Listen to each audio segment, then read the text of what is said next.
Those launcher sensors just showed critical failure, I barked, the metal hot under my hand. The gas canisters are about to explode. The heat in Dubai doesn't just sit on you. It presses against your lungs like a physical weight, especially 50 stories up on a private helipad. After the cold winds of Monaco, the desert air felt like a furnace, but the stakes here were climbing even faster than the temperature. I was standing next to a prototype anti-drone launcher that was humming with a vibration I didn't like, watching a head of security quietly bypass a critical pressure alarm. He thought I was just the guy who hauled the armored fleet across the border, a silent shadow in a tactical cap. He was wrong. The digital gauge hit the red zone, and I stepped between him and the CEO, slamming my palm onto the override switch. The air is thick with more than just heat when the truth starts to leak out. You're watching Highway Stories Untold. When the world turns a blind eye to the truth, strong souls like you step up. Drop your experiences in the comments and inspire the fight. Leaving the port of Monaco had been a quiet affair. I'd called Elias, told him the road was clear, and put the glitz of the Mediterranean in my rearview mirror. It took 3 weeks of long-haul transit, crossing borders that required more paperwork than a tax audit. But I'd finally pulled my rig into the heart of Dubai. I wasn't here for the sights. I was here because a logistics contract for a high-end security expo needed a driver who didn't ask questions and knew how to handle heavy armor transport. My rig was currently parked in the bowels of a steel and glass skyscraper, and I'd been invited up to the penthouse helipad by Marcus Thorne, the CEO of Ethelgard Security, for what he called a victory toast. Thorne was the kind of man who wore a $5,000 suit like a suit of armor. He was celebratory, standing near the edge of the helipad where the Burj Khalifa pierced the hazy horizon. Beside him was his head of security, a man named Miller.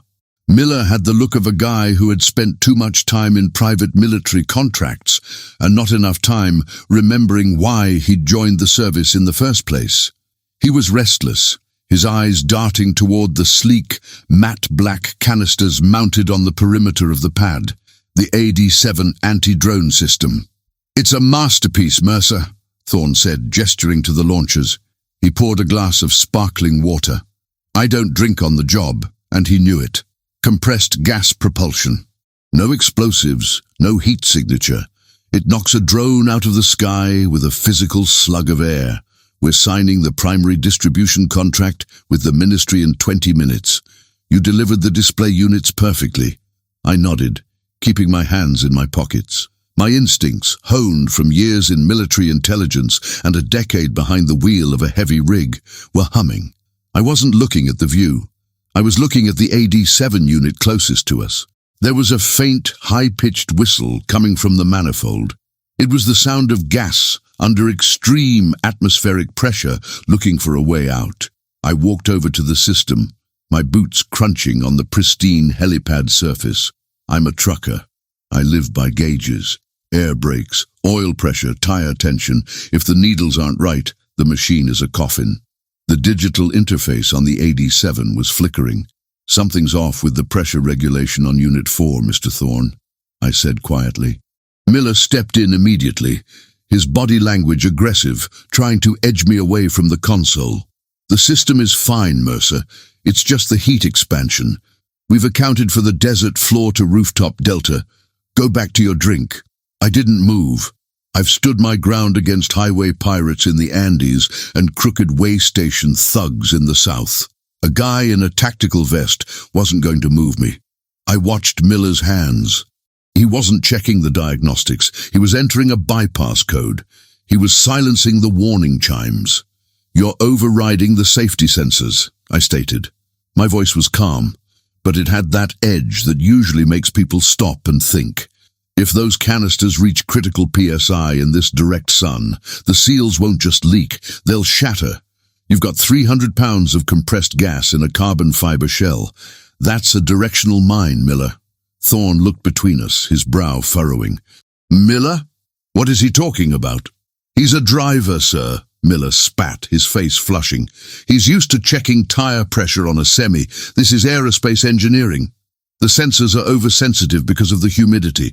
I'm just calibrating." It was a lie. I could see the sweat on Miller's upper lip.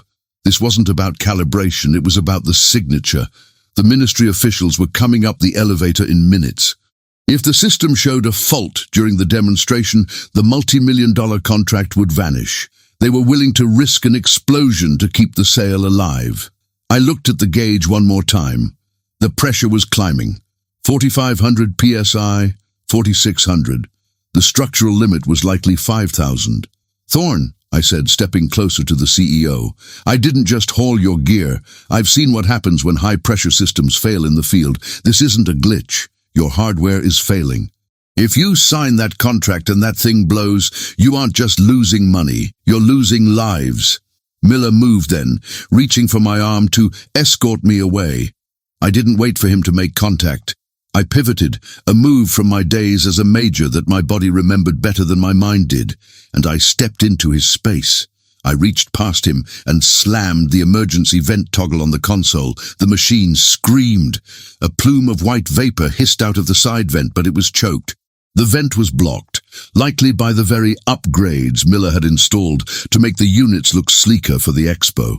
"The vent is fouled," I said, my heart rate steady, but my focus narrowing. "We need to evacuate this pad. Now." Thorne froze. He was a man of boardrooms, not blast zones. He looked at the elevator doors, which chimed. The ministry officials were arriving. "Miller, fix it!" Thorne shouted, panic finally breaking through his polished exterior. But Miller wasn't fixing it. He was looking at the elevator, then at me, then at the launcher. He knew. He'd known the whole time that the units weren't ready for the Dubai heat, but he'd pushed the timeline to get his kickback from the sale. I looked at the launcher. The carbon fiber was starting to delaminate. Small white stress lines were appearing on the black casing. We had maybe 2 minutes before the helipad became a debris field. "Get them back in the elevator," I told Thorne, pointing at the officials stepping onto the roof. "Do it now, or this is the last contract you'll ever sign." The elevator doors slid open with a soft, expensive chime. Out stepped 3 men in traditional white thobes, their presence radiating the kind of quiet authority that comes from holding the purse strings of a nation's defense budget. Behind them, 2 aides carried leather briefcases, no doubt containing the contracts Thorne was so desperate to sign. The primary official, a man with silvering hair and eyes that had seen through 1,000 sales pitches, looked at the billowing white vapor escaping the AD-7 unit and paused. "Mr. Thorne," the official said, his voice a low baritone, "I was under the impression this was a closed-loop silent system. Why is your primary unit venting atmospheric gas?" Thorne's face went from pale to a sickly shade of grey. He looked like a man watching his empire crumble in real time. He opened his mouth, but no words came out. He was a closer, a deal-maker, but he was completely out of his depth in a tactical emergency. Miller, however, was a different breed. He saw the disaster and chose to double down on the deception. He stepped toward the officials, flashing a practiced, reassuring smile that didn't reach his eyes. "Excellency, please, it's a routine pressure purge. We're just clearing the lines for the live demonstration. If you'll step this way to the observation lounge, we can begin the presentation." "Stay where you are," I said. My voice wasn't loud, but it had that command voice frequency, the one that cuts through wind, engine noise, and bureaucratic nonsense. The officials stopped. Miller's smile vanished, replaced by a look of pure, murderous intent. "Mercer, shut your mouth and get to the elevator," Miller hissed, stepping toward me. He reached for his waistband, a subtle movement that told me he was carrying more than just a radio. I didn't back down.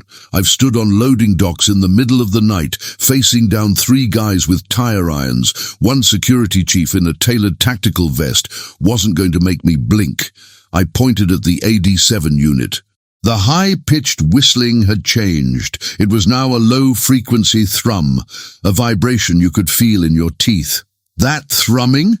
That's the manifold failing," I said, directing my words to the silver-haired official.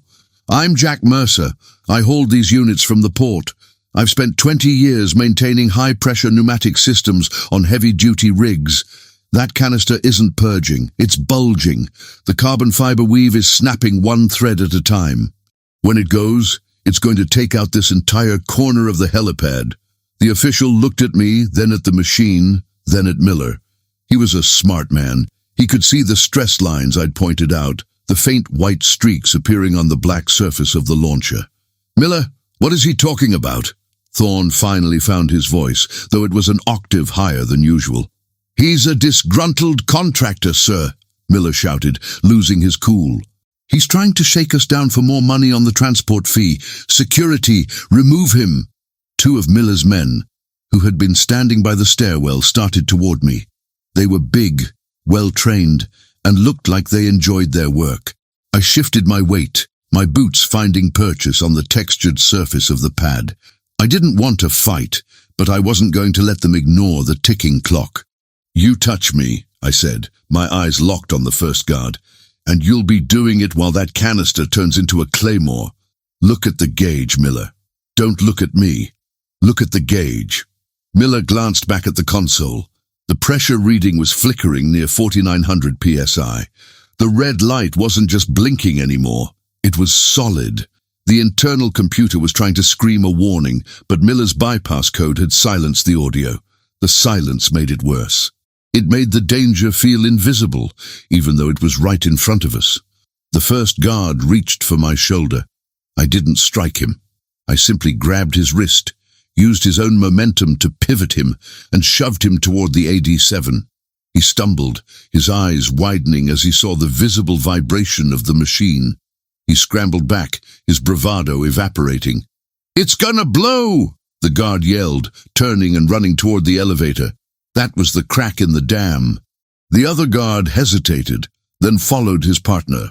The ministry officials didn't need any more convincing. They turned back toward the elevator, their aides dropping the briefcases in the rush to get to safety. "Thorne, get in the elevator," I commanded. But Thorne was paralyzed. He was looking at the briefcases on the floor, the millions of dollars in contracts that were now being stepped over. And Miller? Miller was looking at the console, his hands shaking. He realized he couldn't hide it anymore. The receipts of his negligence were about to be written in fire and shattered carbon. "I can vent it manually," Miller muttered, his voice cracking. "I just need to bypass the secondary seal." "There is no secondary seal once the manifold warps," I yelled, moving toward him. "Get away from it." Miller didn't listen. He reached for a manual release valve on the side of the unit. He was going to try to be the hero, to save the deal at the last second. It was a classic mistake, pride coming before a fall. I saw the first hairline fracture appear on the main tank. It looked like a bolt of lightning frozen in the carbon fiber. "Everyone down!" I roared. I didn't have time to be polite. I lunged at Thorne, tackling the CEO and throwing him behind the reinforced concrete lip of the helipad's fire suppression station. I looked back and saw Miller's hand on the valve. The world seemed to slow down. I saw the air around the AD-7 shimmer. Then the sound hit us, not an explosion of fire, but a thunderclap of pure, compressed energy. The AD-7 unit didn't just break, it disintegrated. A 300-pound slug of compressed air, pressurized to 5 times the limit of a semi-truck's brake system, slammed into the helipad floor. The shockwave knocked the wind out of me even behind the concrete barrier. Shards of carbon fiber, as sharp as scalpels, whistled through the air like shrapnel. I heard a scream, cut short. When the ringing in my ears subsided, the helipad was covered in a thick white fog of rapidly cooling gas. It looked like a ghost world. I stood up, my muscles screaming, and looked toward where the launcher had been. The unit was gone.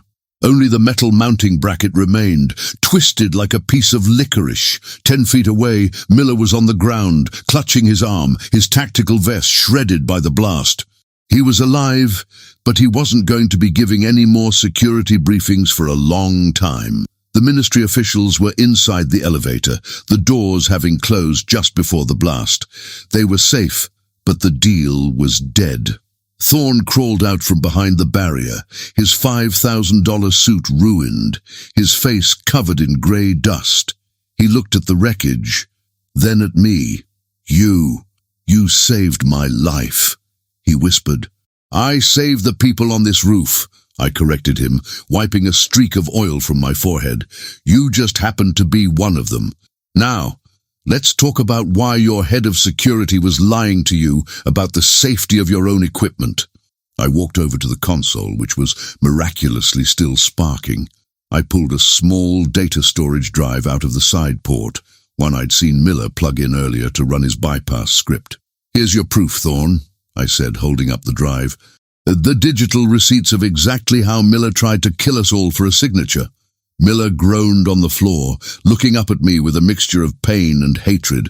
I just looked back at him with the cold, hard clarity of a man who has seen too many professionals cut corners. The road always catches up to you, Miller, I said quietly. Whether it's a blown tire on a mountain pass or a blown tank in Dubai, you can't outrun the physics of a lie. The white mist of the vented gas began to settle, clinging to the helipad like a low-hanging graveyard fog. My lungs burned from the acrid scent of overheated electronics and the sharp metallic tang of the shattered manifold. I stood over Miller, who was now propped up against a structural pillar, his face a mask of shock and pain. He looked at his ruined vest, then at the smoking crater where the AD-7 had once stood. He knew his career wasn't just over, it was incinerated. Thorne, the CEO, was still trembling. He looked at the elevator, where the red floor indicator lights showed the ministry officials were already halfway down to the lobby. The silence on the roof was heavy, broken only by the distant rhythmic hum of Dubai's traffic 500 feet below us. They're gone, Thorne whispered, staring at the closed elevator doors. That was $1 billion partnership. My company. My reputation. Your reputation would have been a lot worse if that thing had detonated while they were standing next to it, I said, my voice steady.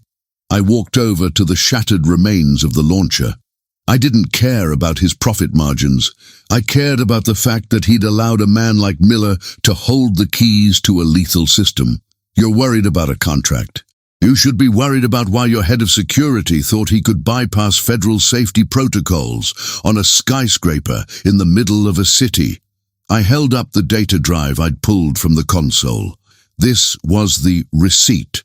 In my world, whether it's a falsified logbook or a tampered sensor, the truth always leaves a digital footprint. What is that? Thorne asked, stepping toward me. This is Miller's override script, I explained. I saw him plug it in. It didn't just silence the alarms, it forced the intake valves to stay open even when the internal pressure exceeded the safety ceiling. He wanted the system to look operational for the demo, no matter the cost. He gambled with your life, Thorne, and mine. Miller let out a jagged laugh from the floor. You think you're a hero, trucker. You're a ghost. A guy who drives a rig. No one is going to listen to you. That drive, it's encrypted. By the time you find someone to read it, I'll have cleared my accounts and been halfway to a non-extradition country. I looked down at Miller. He was right about one thing. I'm a ghost to people like him. But he'd forgotten that before I was a driver, I spent a decade in places where encryption was just a puzzle to be solved before breakfast. I'm not going to a lab, Miller, I said, pulling my ruggedized tablet from my tactical pocket. I'd use this device for everything from checking engine diagnostics to verifying cargo manifests in war zones.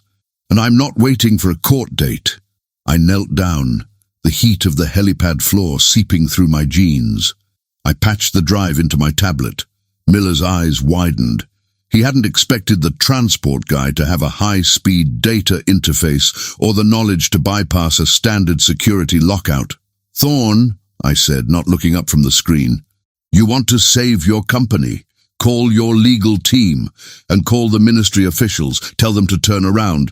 Tell them you've discovered a case of internal sabotage and that you have the proof right here. I can't, Thorne stammered. If I admit the system was compromised, the investigation will freeze my assets for years. Then let it freeze, I snapped, finally looking him in the eye. Better to have frozen assets than to be the man whose safety system leveled a city block. Look at this. I turned the tablet screen toward him. The code was scrolling by, a series of red-flagged command overrides that clearly showed Miller's login credentials. It was a direct link between the security chief's fingers and the near catastrophe we'd just survived. "He wasn't just hiding a flaw, Thorne," I said, my voice dropping an octave. "Look at the timestamps. These overrides were set 2 weeks ago. He knew the units couldn't handle the Dubai heat and he didn't care. He pushed for this expo knowing exactly what would happen." Thorne leaned in, his eyes scanning the data. For the first time, the shock was replaced by a cold, calculating anger. He wasn't a hero, but he was a businessman who hated being played. He looked at Miller, who was now trying to crawl toward the stairwell. "Miller," Thorne said, his voice regaining its authority, "stay where you are." "Or what?" Miller spat, reaching the door. "You're going to sue me? Good luck finding me." Miller shoved the heavy metal door open and disappeared into the stairwell. He thought he was fast. He thought he knew the building. But he was forgetting that I'd been here for 3 days delivering the armor, and I'd spent that time studying every ingress and egress point for my security sweep. "Stay here," I told Thorne, "and call the police. The real ones." I didn't wait for an answer. I hit the stairwell at a dead run. The stairs were a concrete echo chamber. I could hear Miller's heavy footsteps a flight below me. He was injured, but adrenaline is a hell of a drug. He was moving fast, heading for the secondary parking garage where he likely had a getaway vehicle stashed. I didn't follow him down. Instead, I ducked out onto the 48th floor, the maintenance level. I knew from my delivery maps that this floor housed the central elevator override and the fire control shutters. I reached the control panel, my fingers flying over the keypad. I didn't need to catch him on the stairs. I needed to trap him in the cage he'd built for himself. I slammed the emergency lockdown for the level 2 garage. A siren began to wail deep within the building's guts. Metal shutters, designed to contain chemical fires, began to slide into place across every exit. I moved back to the stairs, descending rapidly but silently. By the time I reached the garage level, the air was thick with the smell of exhaust and the sound of a high-performance engine screaming. I stepped out onto the concrete floor. There was Miller, behind the wheel of a black SUV, staring at the massive steel shutter that now blocked his path to the street. He slammed the vehicle into reverse, tires screeching, trying to find another way out. I stood in the middle of the driving lane, my arms crossed. I didn't have a weapon. I didn't need one. The building was now a vault, and I was the only one who knew the combination. Miller saw me in his headlights. For a second, I thought he was going to try and ram me. The engine roared, the front end of the SUV dipping as he prepared to floor it. I didn't move. I faced down 18-wheelers with no brakes on a 6% grade. A mid-sized SUV didn't impress me. He hesitated. He saw the look in my eyes. The look of a man who wasn't playing a game. He saw the tablet in my hand, still glowing with the evidence of his crimes. He knew that even if he killed me, the data was already being uploaded to the cloud. The engine died. The lights flickered and went out. Miller stepped out of the car, his hands raised, his face defeated. The sound of distant police sirens began to filter through the vents. "You're just a driver," he muttered, his voice echoing in the hollow garage. "Why do you care? Why didn't you just take your paycheck and go back to your truck?" "Because the road is where I live, Miller," I said, walking toward him as the first blue and red lights began to flash against the steel shutters. "And I don't like people who leave wreckage in their wake." The local police arrived with the kind of efficiency that only comes when a major international deal goes south in a high-security zone. They took Miller into custody, his shoulder bandaged, and his face a mask of bitter silence. I watched from the shadows of the garage as they loaded him into a transport van. I didn't need the credit, and I certainly didn't want the paperwork. I'd already handed the tablet and the decrypted drive to the lead investigator, a man who looked like he'd seen every kind of corporate treachery Dubai had to offer. He'd given me a short, respectful nod, the kind of look one veteran gives another when the job is done. I walked back through the building to the service elevators, heading down to the sub-level loading docks where my rig was parked. The air down there was cooler, smelling of diesel and grease, the smells of my real life. My semi, a custom-built beast with more miles on the odometer than most people see in 3 lifetimes, sat waiting for me. I climbed into the cab, the familiar weight of the seat settling under me, and just breathed for a minute. My hands were finally starting to stop humming from the vibration of that blast. A soft knock on the passenger side door startled me. I looked over and saw Thorn standing there. He'd cleaned up a bit, but he still looked like a man who'd just survived a shipwreck. I leaned over and popped the lock. He climbed in, looking around the cab with a strange sense of wonder. To him, this was a workspace. To me, it was my sanctuary. He didn't speak for a long time, just sat there while the distant sounds of the city filtered down the ramp. "The ministry officials called," Thorn finally said. "They're not pulling out. They're delaying the contract until a full safety audit is completed by a third party. They said if it hadn't been for the driver, they would have been signing their names when the world ended." "They're smart men," I said, leaning back against the headrest. "They know a hardware failure can be fixed. A failure of character is what kills a company." Thorn looked at me, his eyes searching mine. "I offered you a bonus, Mercer, a significant one. You refused it. Why? You're a long-haul driver. That money would have bought you a new fleet." I looked out the windshield at the concrete wall of the garage. "I don't drive for the fleet, Thorn. I drive because the road is the only place where things make sense. You have a line, you follow it, and you take care of your cargo. If I took your money, I'd be part of your world, and your world almost blew me up because someone wanted a bigger paycheck." I reached into the center console and pulled out a small, worn logbook. I flipped it open to a blank page and noted the delivery time and the signature of the receiving clerk. "Your armor is delivered, Thorn. The manifest is signed. My job here is finished." "Is it?" Thorn asked. Miller had partners, suppliers who were cutting corners on the carbon fiber weave to save on shipping costs. "The police are tracing the paper trail now, but it goes deep. They might need a witness." "You have the data drive," I said. "That drive has every command, every override, and every timestamp. It's a better witness than I'll ever be. It doesn't have a memory that can be intimidated, and it doesn't have a life that can be threatened." I started the engine. The roar of the big diesel filled the cab, a steady, powerful heartbeat that drowned out the lingering echoes of the explosion. The vibration was different from the launcher. This was the vibration of a machine in perfect harmony with itself. "I have a haul waiting in Riyadh," I told him, shifting into gear. "And I'm already behind schedule. Tell the police if they need me, they can find me on the highway. I don't stay in one place long enough for the dust to settle." Thorn nodded slowly, finally understanding. He reached out and shook my hand, a firm, honest grip this time. "Safe travels, Jack. And thank you." He hopped down from the cab, and I watched him walk toward the elevators in my side mirror. I didn't wait for him to disappear. I released the air brakes, the hiss of the pressure relief a sweet, safe sound, and began the long crawl out of the skyscraper's belly. By the time I hit the main thoroughfare, the sun was beginning to dip toward the Persian Gulf, turning the glass towers into pillars of gold. I merged into the flow of traffic, just another heavy rig in a city of marvels. The weight of the world felt a little lighter now that the truth was out in the open. I reached over and turned on the radio, finding a station playing something low and steady. I had 1,200 miles of desert ahead of me, a truck that was running true and a clear conscience. For a man like me, that's as close to a victory lap as it gets. The desert sun had finally dipped below the horizon, leaving behind a sky stained with deep purples and bruised oranges.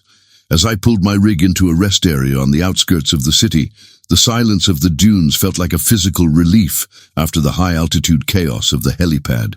I sat in the dim glow of my dashboard lights, listening to the engine tick as it cooled down. In this business, people think the heavy lifting is done with the steering wheel or the gear shift, but the real weight is always in the choices you make when nobody is looking.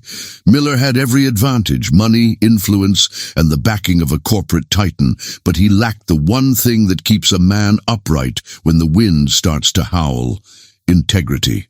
He saw those senses as a hurdle to his paycheck. I saw them as a line between life and death. Seeing Thorn realize he'd been betrayed wasn't about the satisfaction of being right. It was about the sobering reminder that the world is full of people willing to trade your safety for their status.